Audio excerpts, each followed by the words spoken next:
ভারতের রাজধানী বলো। ভারতের রাজধানী কোথায়?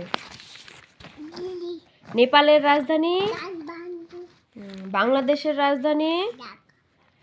সিকিমের রাজধানী? সিকিমের রাজধানী? সিকিমের রাজধানী কোথায়? গ্যাংটক। বিহারের রাজধানী? পাটনা। আসামের রাজধানী? দিসপুর। জোরে বলো। গোয়ার রাজধানী?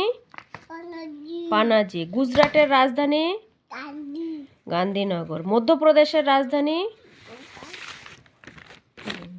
তারপর হ্যাঁ, ঝাড়খণ্ডের রাজধানী? তামিলনাড়ুর রাজধানী? পাঞ্জাবের রাজধানী? চণ্ডীগড়।